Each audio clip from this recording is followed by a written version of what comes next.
Welcome to WEFM's 3 p.m. News. I am your presenter, Jessica Klein. First, on the local scene. Prime Minister to St. Vincent and the Grenadines, Dr. Ralph Gonsalves, has said that he is hopeful that the magnetic resonance imaging or MRI machine will be available from July 1st, 2023. According to the Prime Minister, June 29th will be the 5th anniversary of the opening of the modern medical complex in Georgetown, and it is his hope that the availability of the MRI services coincides with that milestone. We hear more from the Prime Minister. With all the technical work to be done, that by the 1st of July, God willing, we would be able to offer MRI facilities. The 29th of June would be the 5th anniversary of the Modern Medical and Diagnostic Center. This complex there, 5 years ago, it has done remarkable work. We have done the rehabilitation after the volcanic eruption. You will discover still a couple of things on the roof now, and those things are being dealt with. So hopefully, we are looking at a target date of the 29th of June to be able to inaugurate the facility and start everything from 1st of July. That was the Prime Minister, Dr. Ralph Gonsalves. According to the Prime Minister, a company has already been contracted to carry out the installation process, and all the necessary preparations have been made for a smooth installation of the MRI machine. Sheba Charles of Union Island and Vermont, who was charged with the murder of an elderly man, has changed her plea to guilty to manslaughter and will now await sentencing of a trial. Charles, who denied her murder charge, pleaded guilty to manslaughter after a request was made for her charge to be reread. The Union Island resident will now be sentenced on July 17th under High Court Number 2 after the prosecution accepted her plea of guilty of manslaughter. The defendant's plea was accepted by counsel Rose Ann Richardson, who is leading the case for the Crown on May 12, 2023. She was on trial on a charge that on November 26, 2020, with malice aforethought, she caused the death of 83-year-old Ulrich Hutchinson of Union Island by an unlawful act. However, after consultations with her new lawyer, Jomo Thomas, a request was made for the charge to be read back to her, where she still denied a murder, but made it known that she was guilty to manslaughter. Still on the local scene, Finance Minister to St. Vincent and the Grenadines, Camilo Gonsalves, has announced that bids for the management of the island's Holiday Inn will be open this week. According to the Finance Minister, the $52 million Holiday Inn Express, which is located 24 miles from Kingstown, is scheduled to open in November of this year. The civil works at the Holiday Inn, including drainage and access to roads, were completed in 2021.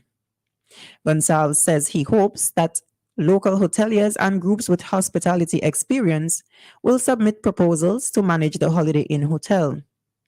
The 92-room hotel is being built by NH Construction, a Trinidadian company. Dr. Rudy Matthias oversees the Hotel Project Implementation Unit, HPIU, which monitors development progress. The government of St. Vincent and the Grenadines received financing for this project from the CARICOM Development Fund. On the regional scene, a new guideline on non-sweeteners, NSS, has been released by the World Health Organization, WHO, which recommends against the use of NSS to control body weight or reduce the risk of non-communicable diseases, NCDs.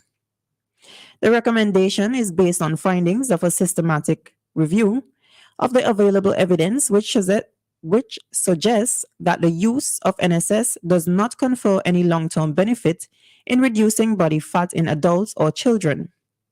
Results also suggest that there may be potential undesirable effects from long-term use of NSS, such as an increased risk of type 2 diabetes, cardiovascular diseases, and mortality in adults. Director of the WHO, Francesco Branco, said replacing free sugars with NSS does not help with weight control in the long term. People need to consider other ways to reduce free sugars intake, such as consuming food with naturally occurring sugars like fruit or unsweetened food and beverages. Still on the regional scene, Guyana's government has reinstated its zero tolerance to all forms of violence and its support for legal resolutions to conflict. The country's Minister of Home Affairs, Robson Ben, was at the time speaking during an interview on the sidelines of the National Cultural Center. Minister Ben noted that the use of firearms to settle disputes is an extreme and dangerous response that must be condemned. He said that in order to create a safe and peaceful environment, persons must be held accountable for their actions. The minister was making reference to a disturbing video circulating on social media, capturing an altercation between two groups of individuals on the island of Leguan. And on the international scene, a court has ruled that Terranos founder Elizabeth Holmes must report to prison while she appeals against her fraud conviction. BBC reports state that the 39-year-old had asked the judge to remain free while she fought against her jail sentence for a blood testing hoax. She was sentenced to over 11 years in prison after a jury found her guilty of defrauding investors last year. In a separate ruling, U.S. District Judge Edward Davila also ordered Holmes to pay $452 million to all victims. Holmes had been previously ordered to surrender to authorities on April 27th.